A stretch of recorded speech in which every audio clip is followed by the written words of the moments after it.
April 1st, St. Hugh, Bishop. It was the happiness of this saint to receive from his cradle the strongest impressions of piety by example and care of his illustrious and holy parents. He was born at Châteauneuf in the territory of Valence in present-day France in the year 1053. His father, Odilo, who served his country in an honorable post in the army, labored by all the means in his power to make his soldiers faithful servants of their Creator, and by severe punishments to restrain vice. By the advice of his son, St. Hugh, he afterwards became a Carthusian monk and died at the age of 100, having received extreme unction and viaticum from the hands of his son.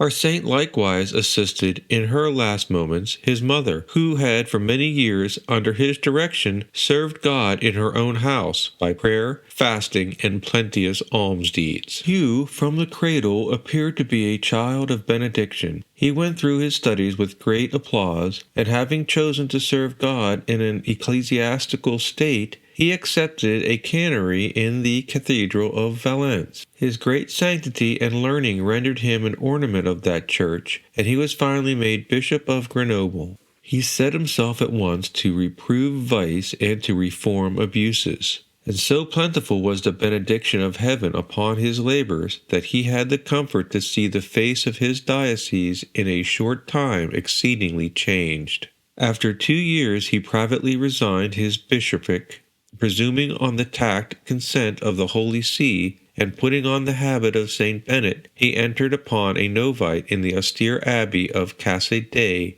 in Auvergne. There he lived a year, a perfect model of all virtues to the house of saints, till Pope Gregory VII commanded him, in virtue of holy obedience, to resume his pastoral charge. Later he earnestly solicited Pope Innocent II for leave to resign his bishopric that he might die in solitude, but he was never able to obtain his request. God was pleased to purify his soul by a lingering illness before he called him to himself. Some time before his death he lost his memory for everything but his prayers. He closed his penitential course on the 1st of April in the year 1132, wanting only 2 months of being 80 years old, of which he had spent 52 years bishop. Miracles attested the sanctity of his happy death, and he was canonized by Innocent II in the year 1134. Let us learn from the examples of the saints to shun the tumult of the world as much as our circumstances will allow, and give ourselves up to the exercises of holy solitude, prayer, and pious reading.